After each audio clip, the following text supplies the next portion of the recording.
This video is sponsored by the Outcast Seal. Feeling like a seed in the ground, nigga, all I wanna do is grow. But that shit going too slow. Niggas be doing the most. Can't wait till I make it and glow. Now let me just switch up the flow, switch up the pace.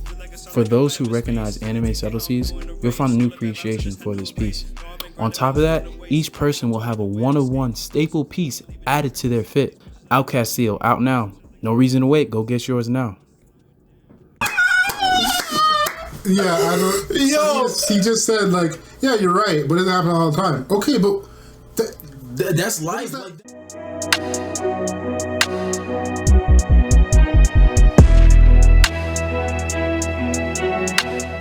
All right, so basically, we're gonna be talking about some clowns. I think clowns. There's a lot of toxic people. There's a lot of toxic, I guess, ideas that are on both like the male female perspective, and it kind of like feeds off of the people that have been hurt on one side or the other. And this is, I guess, for guys that have been hurt and people that try to feed off of that pain and teach them some foolishness. Let's get into it.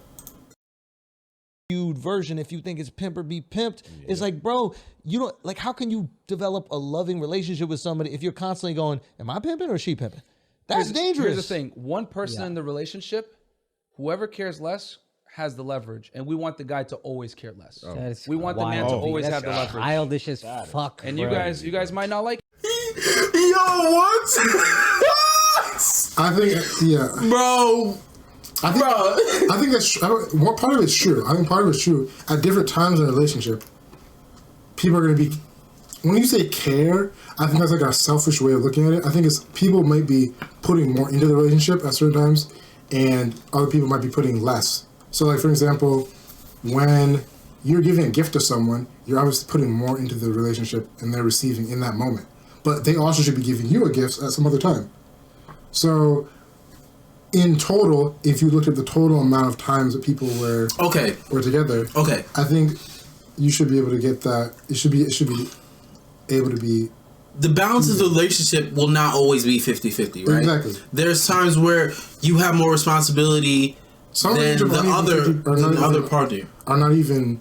Some relationships aren't even normally 50-50. Like some people, whatever your balance is. But I think we're talking about responsibility and he's talking about just cares. Yeah, like, I don't know what care and when he says care, what I'm assuming he's meaning is about like investment, but also like, yo, should I be thinking like she's probably out there with somebody else right now or something like that, or maybe she's like on the outs, or I need to be one step ahead of my foot halfway out the door. That's what he's saying, basically. To be able to be like, I got another shorty on the way, and you can't have a. But you're not have a relationship. You can't have a relationship because you're never committed, like, and you have another foot out the door, right? Then that means that they also are going to feel that, and it's just reciprocal, but in a way that's not towards building a relationship. Hearing that childish, but we truly feel. I'm not. These aren't new beliefs, bro. You're not telling me some shit none of us have ever heard. We all heard this from fraternity guys in college. I'm saying there's room in and I don't have a problem with a lot of the stuff you say. I just think there is room for growth, and you guys' refusal to acknowledge it almost kind of proves it to me, confirms it to me that you guys are not willing to grow right now, and that's fine. That's some ego shit. We're just saying there's room for growth. A very mature answer is, yeah, probably. If you say that to me, I'm sure I got room to grow. Y'all are literally saying, nah, we know how it is. We're in Miami. I bet if you go to Idaho and see only 2 bitches are getting flown out of Idaho, you'd be like, oh, the world isn't like this. We're just asking you to look and take an assessment of what you say and what you spread and be like, okay, maybe there's room for growth. And y'all ain't even willing to do that for an hour and a half. I mean, I truly feel that that's your opinion, bro. Yeah, that's your opinion. See what I'm saying? I don't care what you guys have a. I say well said. I think he's right. They do have a problem. I feel like I think that's where the fake part of like the alpha male type conversations come out. When people are talking about, I guess people like them are saying that you can't be wrong and still be a strong person. Like, how are you, like, that's basically what their like business model is, or they're like marketed as, is they're never wrong, basically. So they won't even like admit when people are saying like, you don't think this could have a problem for like your future relationship. We as humans are flawed. And they're just like, well, that's just your opinion. Yeah, like, you only get stronger through trials, which means you have to take L's. Exactly. So, and I think that's what's been with them is they've been continually be taking L's, and they are not like they're not adjusting in any way. Like they just keep doing the same thing and they keep getting the same. They don't want to reflect. They don't want to reflect. They don't want to accept that they're wrong, so they will stay wherever they are. Yeah, I guess that's what it is. And bro, but there's a lot of people like that. That they won't accept. Like right. I'm right. Period. That's true. And it's like, this is where I leave. Platform, you say whatever you want. With men and women, one party cares less than the other does, and whoever cares less has the leverage. And we want the guys to always be in a position where the woman is constantly chasing them, not the other way around. I think you're saying like the man has to be in a leadership role where the woman feels. How do I say that she got the prize? The man has to be in that position, not the woman. I think we both want to feel like we got the prize, though, and I think that's the best relationship. Yes. It's like the best sale or the best business move is like you do something where you feel like you got the best, and they feel like they got the best, right? Like that's the perfect deal that's made. It's perfect, but it doesn't happen like that all the time. I'm not saying it does, and I think that like to act as if one person doesn't like the other person more. Yeah, I don't. He just said like, yeah, you're right, but it doesn't happen all the time. Okay, but. That's life. What does that mean? It doesn't just because something doesn't happen that often doesn't mean that you shouldn't be going after you shouldn't be the best thing. Like not everyone becomes LeBron, but you should still try to be the best. If you're a basketball player, you should still be the best. Isn't it? There's a quote. It's better to love than not to have loved at all. There was a point in time, right? During like high school, I was on Twitter, and I just remember following like people that I knew, and it was just so negative. And in the negative sense of like, oh, I'm not gonna love nobody. Oh, I'm not like shorty broke my heart. It's over, done, raps. And it's like, bro, that's not the answer. I think you have to. The thing is, we have to also, as much as we have to mentally mature, you have to emotionally mature as well. Yeah, exactly. And when you get your heart broken and things like that, it's sad to say that's a life and it's a part of the process. It's a part of. I think it's okay to have that mindset for a time period because I think it's your body saying that or your mind or you saying that you can't handle another relationship, and that's good. You shouldn't be getting another relationship after you just got through that. So it's fine for you to have that. Yeah, but I'm talking in the sense. They're talking like. I'm single for life. They all say that, and no one ever does that. Yeah. Because or the end you have they just there's also like maybe not a cliche cycle, but good guy meets bad girl, turns into bad guy meets good girl, and then turns into a bad. I see what you're saying. When it gets to the point where your emotions are just clouding more of your decisions, being able to say like I need to take a step back real quick and then come back, like being able to do that's powerful as well.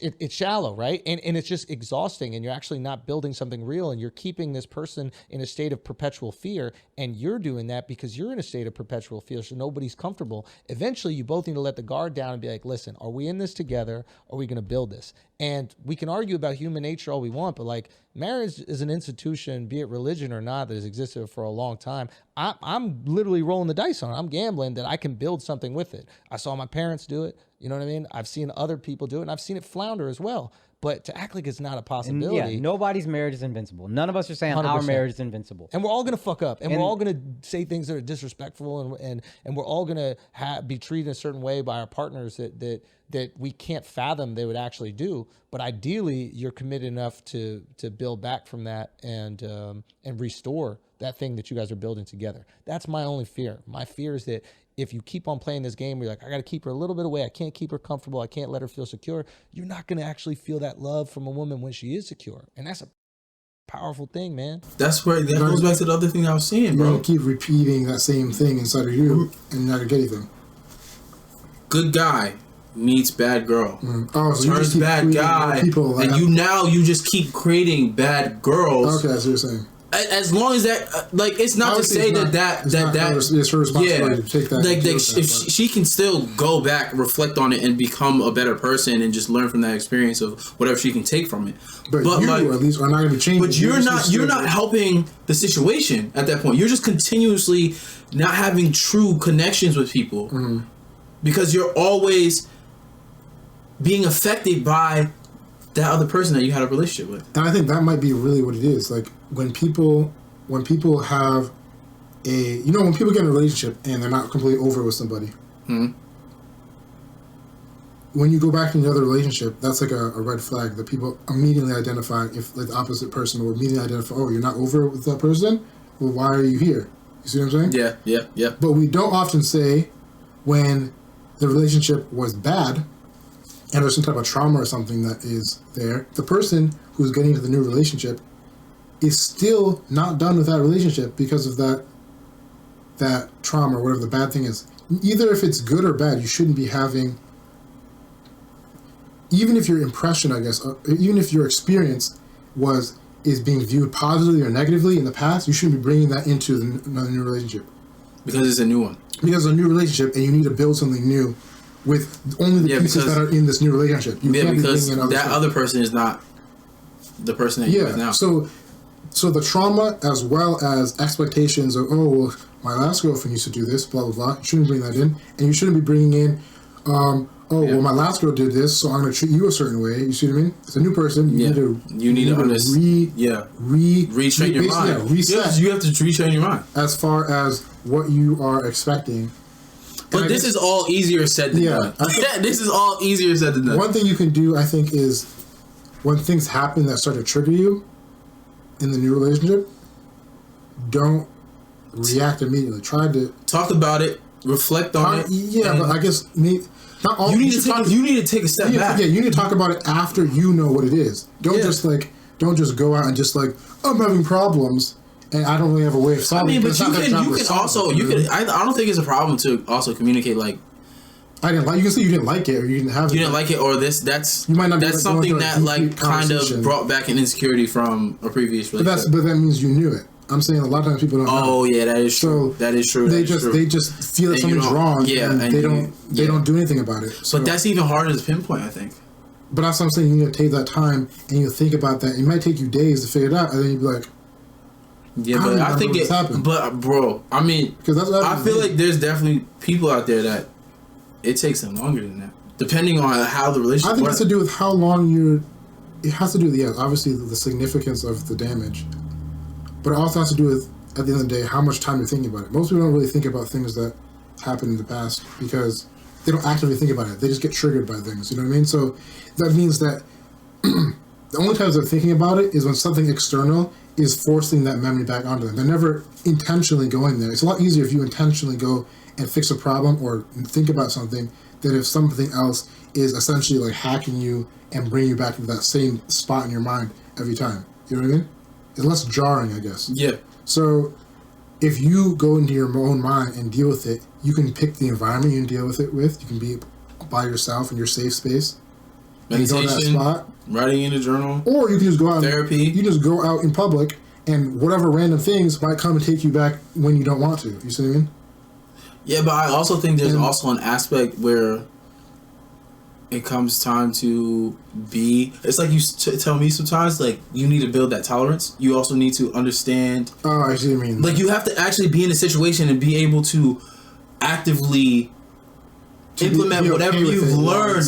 While it's happening. Yeah. But I think so maybe that's like step 2 then. So the first step should be for you to analyze it in your own private time or in your own private mind when you're not being triggered necessarily. Mm. And then once you've done some process there, then it won't be you'll at least have a little bit of time when you first get triggered to be able to make a decision of build the groundwork and then be able to actively implement the tools that you learned. To know what you're doing. Yeah, I think this is it's been a good conversation. Facts. Let us know what you thought about this and like and subscribe. Yes, sir. I said finger guns. That was cringy. That was cringy.